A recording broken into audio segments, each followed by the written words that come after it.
Hello friends, welcome back to my channel. তোমরা সবাই কেমন আছো? অনেক দিন পরে ভিডিও দিচ্ছি, কারণ আমার এক ফ্রেন্ড ভিডিও দিচ্ছে, তাকে দেখেই আমার ইচ্ছে হলো যে আমি একটা ভিডিও দিই, যেহেতু আগে আমার একটা চ্যানেল ছিল। সো এখন দেখিয়ে দিলাম দুটো কুর্তি। হাজব্যান্ড এগুলো সব কিনে পাঠিয়েছে, ঠিক আছে? আমি নিজে কিচ্ছু কিনিনি, কারণ এবছর পুজো পুজো ব্যাপারটা আমার মধ্যে একদম নেই। আর তোমরা সবাই জানো সিচুয়েশানটা আমাদের এখানে কেমন চলছে, তো পুজো নিয়ে মেতে থাকার মতো কিছু নেই।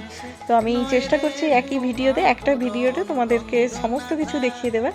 তো যেহেতু আমাদের ক্যান্টিন ফেসিলিটি রয়েছে, এই ইনার, লেগিংস, এগুলো সব ওখান থেকে, বডি ওয়াশ এগুলো সব ক্যান্টিন থেকে কেনা। ক্লিপগুলো মনে হয় মল থেকে নিয়েছে, আর এই শাড়িগুলো বাইরে দোকান থেকে নেওয়া হয়েছে, মল বা দোকান থেকে নিয়েছে, ঠিক আছে? আমার সঠিক ঠিক বলতে পারছি না আমি। তো এই পারফিউমটা এটাও ক্যান্টিন থেকে নিয়েছে, ইন্দুলেখা তেল।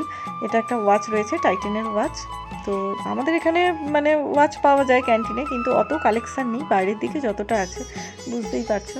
তো এখানে দেখছি একটা চুড়ির প্যাকেট। চুড়ি বলতে এই দেখো, এই দুটো চুড়ি সিঙ্গেল সিঙ্গেল এগুলো, আর ওখানে একটা চূড়ার সেট রয়েছে। হ্যাঁ, মানে যখন সেই শ্রাবণ মাস পড়েছিল, সবাই যখন সবুজ চুড়ি পরছিল, তো আমাকে না জানিয়েই কিনেছে। কতটা আমি পরতে পারবো আমি বলতে পারছি না, তো যেহেতু আমি পরি না এরকম। তো এই দেখো এখানে সব কুর্তিগুলো পাঠিয়েছে, তো তোমরা দেখে জানাবে কুর্তি কেমন লাগছে। এগুলো মনে হচ্ছে জুডিও থেকে নিয়েছে। হ্যাঁ, কারণ এখানে জুডিও লেখা আছে, এই জন্য তোমাদেরকে বলতে পারলাম। তো এখানে হাফ প্যান্ট, টপ, এগুলো বাড়িতে পরতে কাজে লাগে। এই একটা কুর্তি, এই কুর্তিটা খুব সুন্দর, জানি না আমাকে কীরকম লাগবে। আর টোটাল চারটে শাড়ি দেখিয়ে দিচ্ছি তোমাদেরকে তাড়াতাড়ি করার জন্য। আর ভিডিও যদি তোমাদের ভালো লাগে প্লিজ একটা লাইক করে দিও। Thank you, good night.